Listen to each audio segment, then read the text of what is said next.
city of Jerusalem is mentioned in numerous places in the Bible, from the early pages of Genesis right through to the penultimate chapters in the book of Revelation. In fact, over 60% of the books of the Bible talk about Jerusalem in some form or other. So I think just from those facts alone, you can see that Jerusalem plays a very important part in the Holy Scriptures. And that's what we're going to look at this evening. We'll start, God willing, by looking at some of the history of Jerusalem. And then we'll soon see that God has a very special relationship with that city, which we'll look at a little bit. And we'll also look at a number of prophecies that the Bible includes, some that have already taken place and some that are still to be fulfilled in the future. So we'll look at some of those. And we'll see as part of that Jerusalem has a part to play long into the future as well, and we'll explore what that is. And then finally we'll bring this home, because what we'll see as we go through is that it becomes a subject that is very personal to every one of us, or will be very personal to each one of us in the future, and we'll end by looking at that. So let's start then by looking at some of the history of the city of Jerusalem. And we'll start by going back to some of the very early pages of our Bibles in Genesis, when Jerusalem was a Canaanite city. Canaan, that was the name of the land at that time. The Canaanites were the people who lived there. If you have a Bible with you and you'd like to come with me, we go to Genesis chapter 14. So this is the first time the city of Jerusalem is mentioned in the Bible. It's in the time of Abraham. Now, what's happened here, his nephew has been taken captive by some attacking armies. Abraham has gone after those armies and he's overthrown them, and he's brought back his nephew Lot. And on his way back from that victory, he's met by a king. Let's go in at verse 18, Genesis 14. Then Melchizedek, king of Salem. Salem, that's the old word for Jerusalem. So here we are. Melchizedek, king of Jerusalem, brought out bread and wine.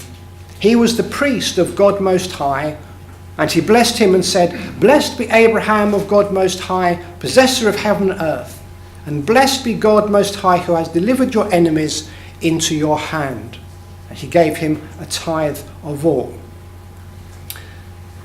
Now, the New Testament looks back on that event when Abraham met this King Melchizedek, and it's quite a long and sort of deep theological argument. We're not going to look at it in detail. Let me just quickly read to you this passage, a bit from Hebrews chapter 7. Don't worry about the detail, just look at this sort of top level message of what it tells us. This Melchizedek, king of Salem, priest of the Most High God, who met Abraham returning from the slaughter of the kings and blessed him, to whom also Abraham gave a tenth part of all. So that's what we've just read. First being translated King of Righteousness, then also King of Salem, which means King of Peace, without father, without mother, without genealogy, having neither beginning of days nor end of life, but made like the Son of God, remains a priest continually. Therefore, if perfection were through the Levitical priesthood, for under it the people received the law, what further need was there that another priest should arise according to the order of Melchizedek, and not be called according to the order of Aaron? For the priesthood being changed of necessity is also a change of the law. So quite a complicated theological argument. We're not going to go into the details of that. What I want to point out is that the New Testament looks back to the first time we came across Jerusalem, and it says it's very significant. And it emphasises for us about the meaning of Jerusalem. So the king who came to meet him was the King of Peace. Jerusalem is described as the city of peace. And here the writer of the Hebrews is telling us this is very symbolic. It even links it to the Son of God and the priesthood. Okay? So, very first time here, time we came across Jerusalem, there's a lot of symbology going on, and we'll see some more of that in a minute. Second time we come across the city of Jerusalem is when the people are led by Joshua and they go over the Jordan, they go into the land of Israel and start to capture the cities. Now, if you come with me to Joshua chapter 15, we'll see that when they capture all the other cities, they don't succeed in capturing Jerusalem, the city of peace. So if you look at Joshua chapter 15, and look at verse 63. So it's from about verse 20, it's listed all the cities that they've captured and started to take possession of. Verse 63, as for the Jebusites, the inhabitants of Jerusalem, the children of Judah could not drive them out, but the Jebusites dwell with the children of Israel at Jerusalem to this day. So here we're up into Joshua's time. Children of Israel still do not occupy fully the city of Jerusalem. They couldn't throw out its inhabitants. Now, if we go on to the time of the Judges and chapter 1, we see there, after Joshua's death, they have another go at Jerusalem, a little more successfully this time. Judges 1 and verse 8. Now the children of Judah fought against Jerusalem and took it, and struck it with the edge of the sword and set the city on fire. So they've captured the city at this point, but it appears that they do not actually inhabit it. And it quickly goes back to being a Jebusite city. The people of the land simply go back in again. And we know that because if you go on to chapter 19, we'll see here that the Canaanites are back in the city of Jerusalem, and Israel does still not really own the city. Now, Leviticus 19 is a story about a Levite. He's on a journey coming back with his servant, and it's getting dark, and they're coming past Jerusalem as it starts to get dark. Look at what he says about it in verse 10. However, the man was not willing to spend that night, so he rose and departed and came to opposite Jabus, that is Jerusalem. With him were the 2 saddled donkeys. His concubine was also with him. They were near Jabus, and the day was far spent, and the servant said to his master, "Come, please, let's turn aside into the city of the Jebusites to lodge in it." But his master said to him, "We will not turn aside here into a city of foreigners who are not of the children of Israel. We will go on to Gibeah." So here in Judges 19, we see it's still not an Israelite city. Okay? And in fact, it's only when we come to the time of King David that it finally comes to be owned by the children of Israel. Now, David had 2 encounters with Jerusalem. The first one was before he was a king. You remember when he fought their great warrior Goliath. And remember at the end of that battle, David cuts off Goliath's head.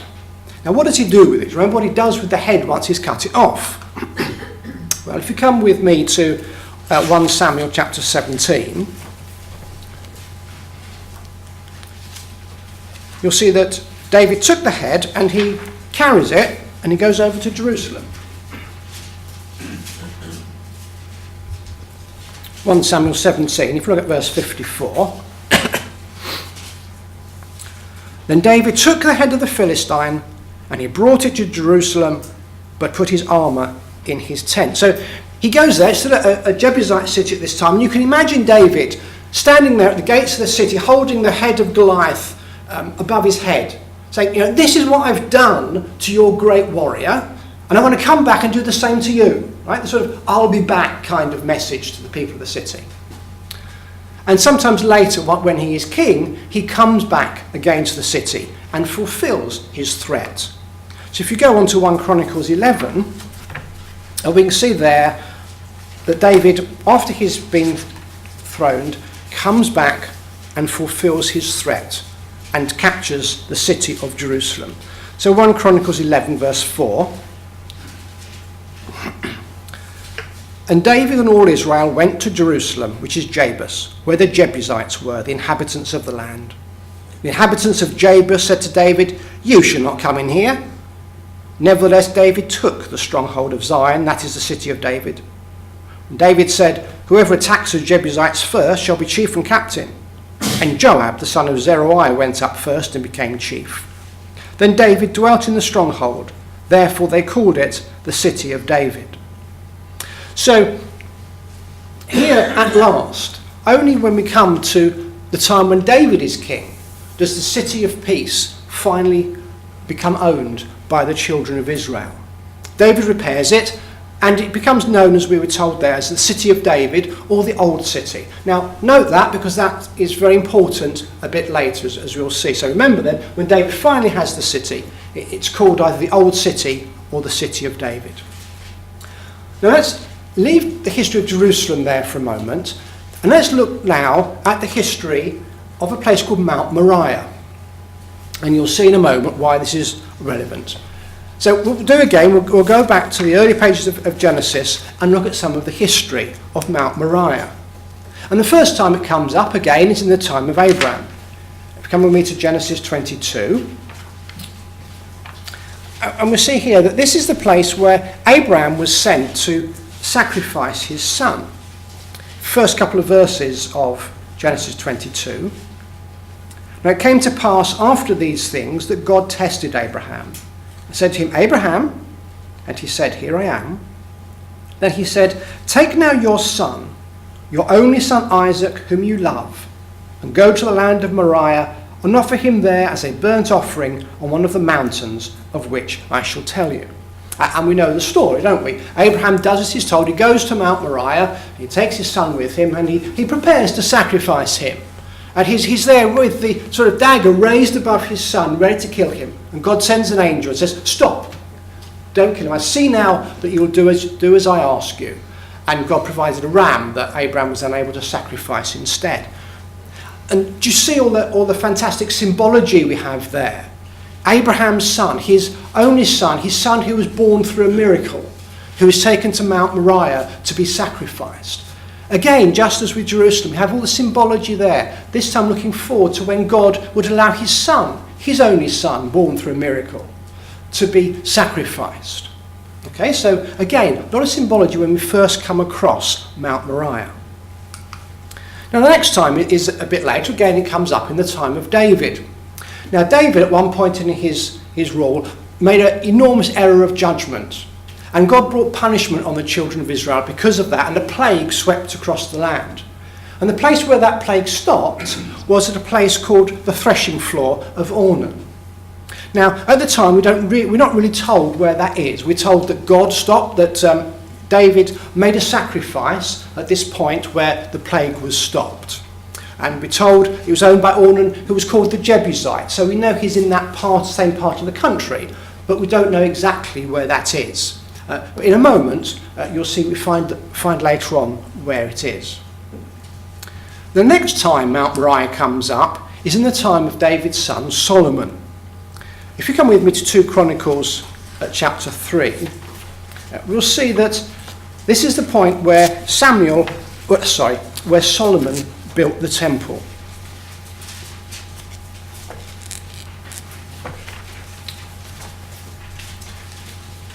So 2 Chronicles and chapter 3. Now Solomon began to build the house of the Lord at Jerusalem. Where did he build it? On Mount Moriah. Look what the writer adds here. Where the Lord had appeared to his father David, at the place that David had prepared on the threshing floor of Ornan the Jebusite. Okay, so we're told that not only was Mount Moriah the place where Abraham, in effect, sacrificed his son, we're told it's also the place where David made a sacrifice to God to thank him for stopping the plague. It's also the point where Solomon builds the temple to the Lord. Now, many historians also put forward evidence to suggest that Golgotha, where, of course, Jesus was crucified, was also on Mount Moriah. Although I'm not sure that evidence is totally agreed upon. But a lot of historians put forward that argument that that is the place where Jesus was crucified. So really what we very much see here is that Mount Moriah has a very important history of great sacrifices right back to the time of Abraham. Okay, so that's the history of Mount Moriah, but where is it? Well, you'll see in a moment that the relevance to tonight's talk. Here's a sort of sketch map of the area, and in particular there's three mountains really that we'll look at. Now, I don't know how well you can see the picture in the top right hand corner, but what you can see is that area when we talk about mountains. These are not great pointy mountains with snow on the top like we see in Europe. They're more sort of rounded hills. Okay? And there's three in particular. Mount Zion is that one just there. Then this is Mount Moriah that we've just been talking about next to it. And the other one, important, is the Mount of Olives, which is just on that side of the Valley of Jehoshaphat. Now, the city of David, then, the original Jebus, that's roughly there on the foot of Mount Zion. Okay, so when we're talking about the city that David captured, it's that bit there. Now, Solomon extended the walls of that city further. He extended them there when he built the temple. So now we're up to this area here. And then in the time of Nehemiah extended out the back there, and the whole of this area, then encompassing Mount Zion as well, is what's known as the Jerusalem. It's kind of the area that, for the sprawl that we have these days of Jerusalem. So when the Bible talks about Mount Zion or Mount Moriah or Jerusalem, it's all that area here that we're talking about. Okay, so you can see why Mount Moriah is kind of so much intertwined with the history of Jerusalem as well. They're very much one and the same thing. And what we see in the page of the Bible is that God has a very special relationship with this city of Jerusalem. Let me put a few passages up on here on the screen for you. Back in Kings, we read, Jerusalem, the city which the Lord has chosen out of all the tribes of Israel to put his name there. In the Psalms, we're told this is the mountain which God desires to dwell in. Yes, the Lord will dwell in it forever. In Chronicles, we're told that in Jerusalem shall my name be forever. And that's God speaking. And then in Psalm 132, the Lord has chosen Zion. He has desired it for his dwelling place. This is my resting place forever.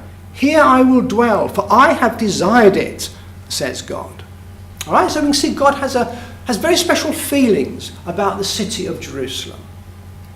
Let's just look at some of the phrases there. In Jerusalem shall my name be forever.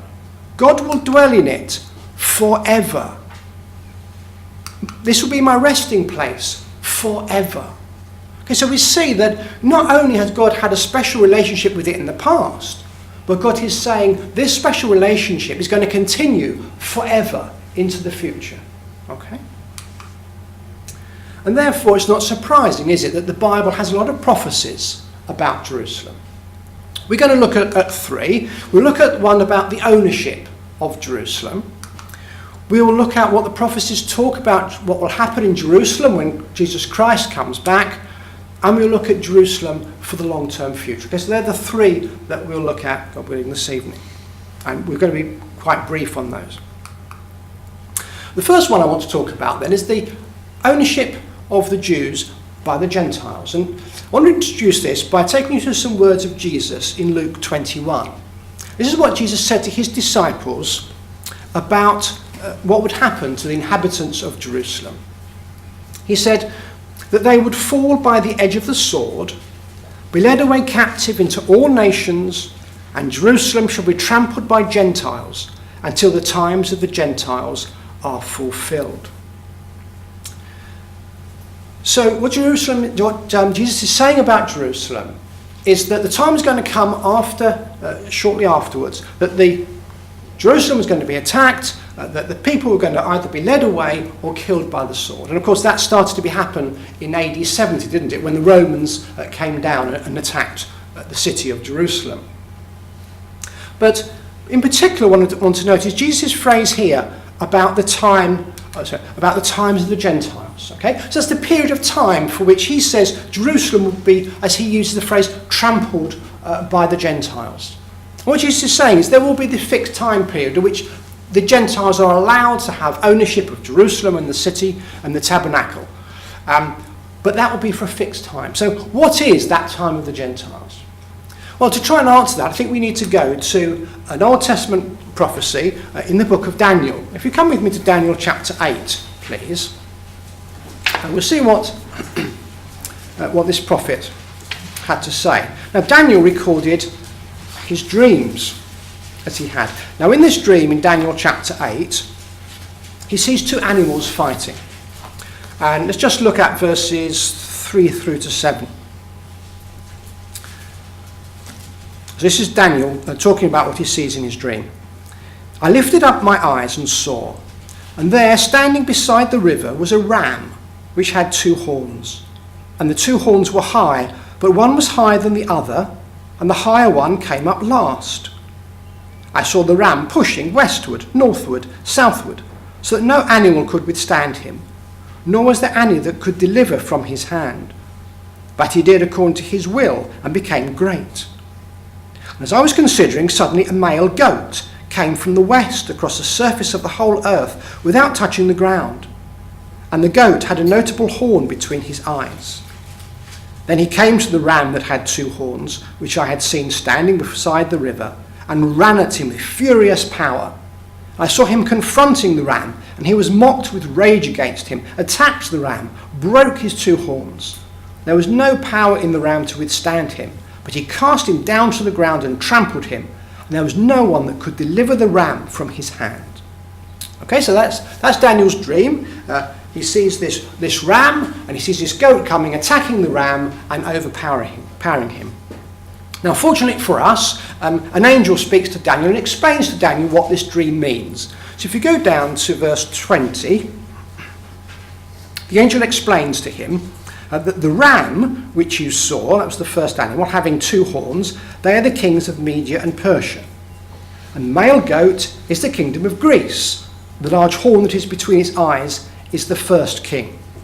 So what Daniel's dream means then, we're being told, is that it's talking about the time when the Medo-Persian and the Persian Empire will be overthrown by the Greeks. Okay, so that's what he's talking about.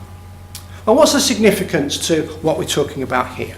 Well, if you go to verse 13 and 14, I think you can see why this is significant. Verse 13, then I heard a holy one speaking, and another holy one said to that certain one who was speaking, how long will the vision be concerning the daily sacrifices and the transgression of desolation and giving of both the sanctuary and the host to be trampled underfoot? And he said to me, for 2,300 days, then the sanctuary shall be cleansed. So you can see there quite a lot of similarities to some of the phrases Jesus was using, can't you? About the sanctuary being trampled underfoot by Gentiles. In his dream, he's told that in the sort of his dream, that was be 2,300 days later. Now we know from elsewhere in the dreams of Daniel that one day in his dream equates to 1 year in prophecy. So we can do some sums, can't we?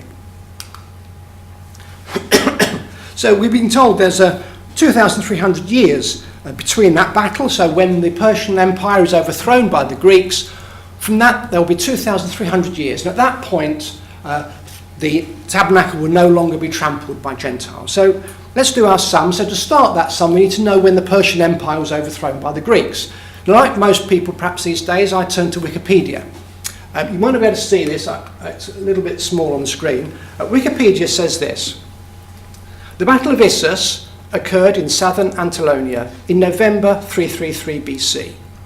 The invading troops led by Alexander, of course, as we all know, was the famous Greek commander.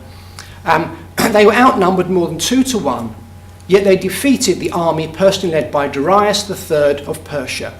The battle was a decisive Macedonian victory, and it marked the beginning of the end of Persian power.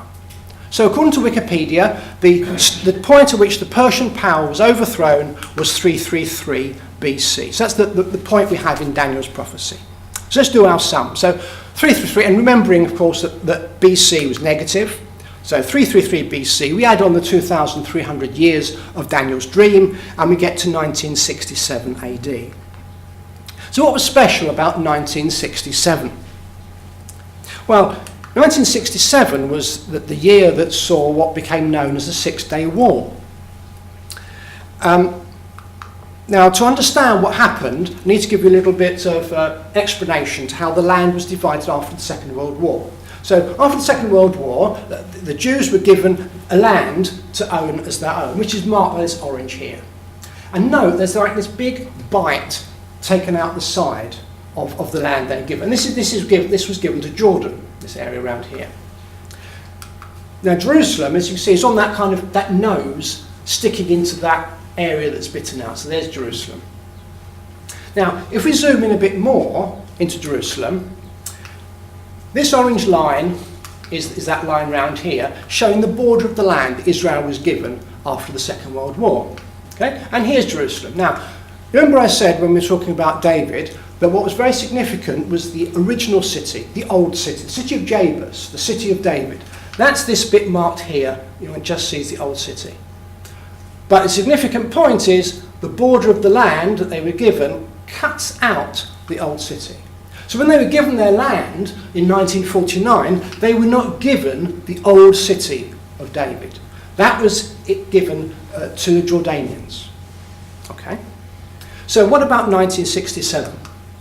Now I've got a video I'd like to play for you here. It came from a brilliant documentary made by the BBC called The 50 Years War. And in this documentary they looked at all the battles going on in Israel and how they had fared. I'm going to play you a short extract when they talk about the Six-Day War in 1967. Now, what they've just been explaining in this documentary, that they've spoken to everyone involved, and they had very candid discussions about what happened. They spoke to the Egyptian rulers and the Egyptian army.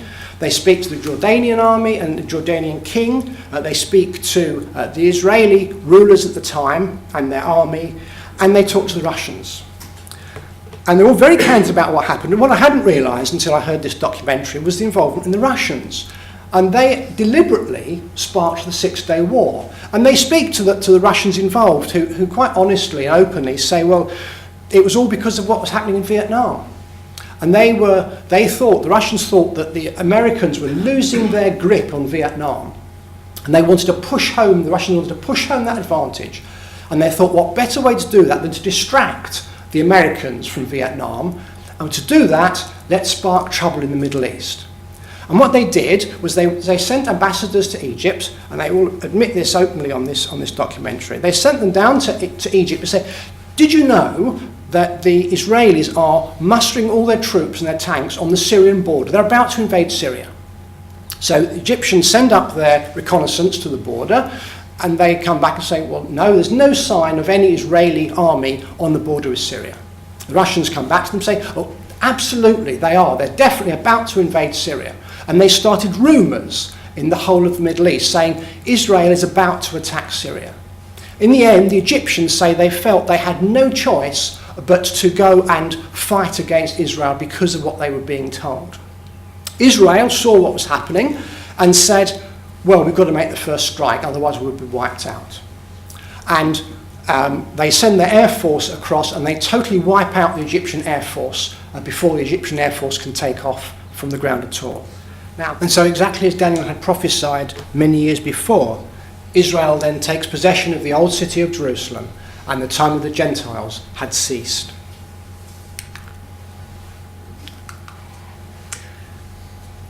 There's also other prophecies that talk about what will happen at Jerusalem in the future, and we'll look at a couple of those now. In Zechariah chapter 14, we look towards the future now about another great battle. So we saw there one great battle actually taking place. Zechariah 14, we're told that another one will happen at the return of Jesus, again centred around Jerusalem. So could we read please Zechariah chapter 14?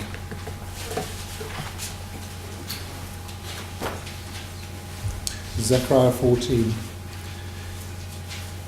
Behold, the day of the Lord cometh, and thy spoil shall be divided in the midst of thee. And I will gather all nations against Jerusalem to battle, and the city shall be taken, and the houses rifled, and the women ravished, and half of the city shall go forth into captivity, and the residue of the people shall not be cut off from the city. Then shall the Lord go forth, and fight against those nations as when he fought in the day of battle, and his feet shall stand in that day upon the Mount of Olives, which is before Jerusalem on the east.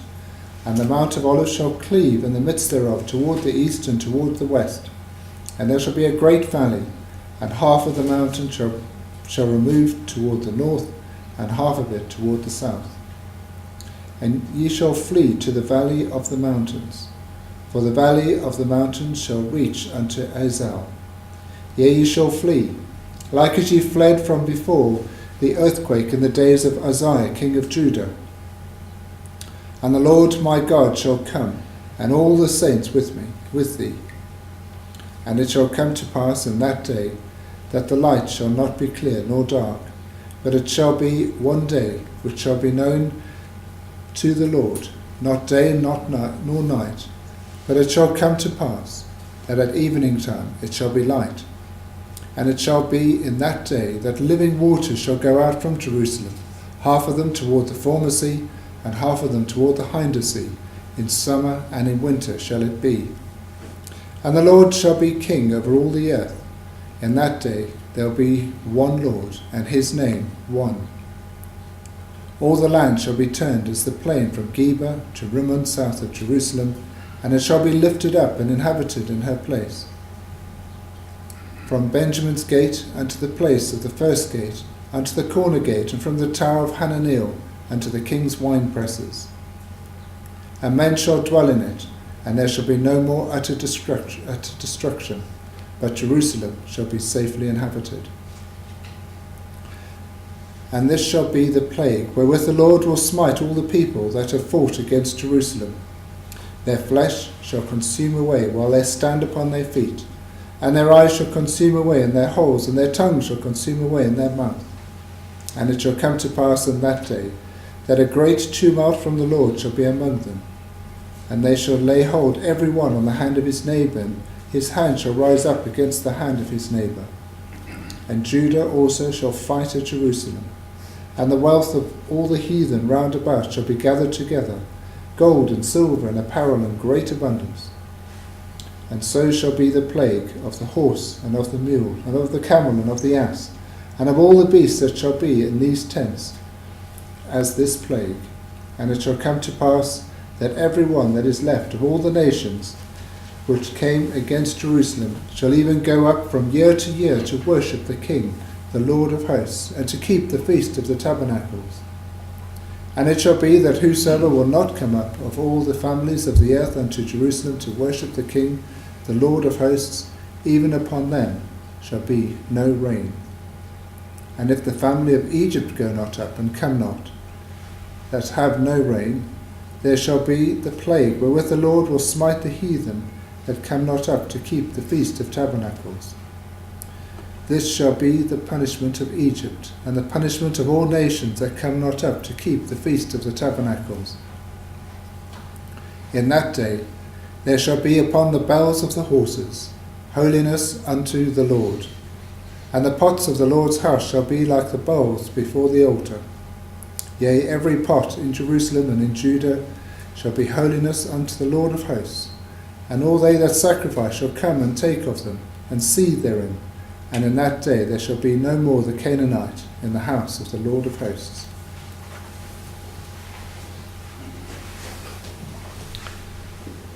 There's also a prophecy in the book of Joel which very much covers the same sort of events. I've got a few bits of that on the screen here for you. The prophet Joel said, "Assemble and come all you nations, prepare for war, to the valley of Jehoshaphat. The day of the Lord is near, the sun and moon will grow dark. The Lord shall roar from Jerusalem, the heavens and earth shall shake. But the Lord will be a shelter. So you shall know that I am the Lord your God, dwelling in Zion, my holy mountain. Then Jerusalem shall be holy, and no stranger shall pass through her again." So if you put those two prophecies together, these are some of the pictures we see of what will happen when Christ returns.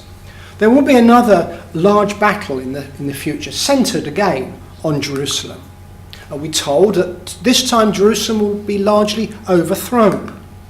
But at that point, God will intervene and Jesus will return to the Mount of Olives. We're also told there'll be a great earthquake and there'll be great confusion among the attacking armies. So much confusion, in fact, that we're told they end up fighting each other and are therefore all overthrown. And the conclusion is that God will be worshipped from Jerusalem. So that's the picture we have of what is going to be happening shortly. Now I'd just like to just spend a moment just dwelling on the fourth point there about this great earthquake that will take place. And I want to do that simply because I was very interested by an article I saw some years ago by NBC News entitled "Jerusalem's Old City at Risk of Earthquake." And what they say there is that some Israeli scientists have warned that another major earthquake appears likely to strike the Holy Land in the next 50 years. Now, they explain the reason. The Great Rift Valley runs for 3,000 miles between Syria and Mozambique and passes through the Dead Sea below Jerusalem's eastern walls.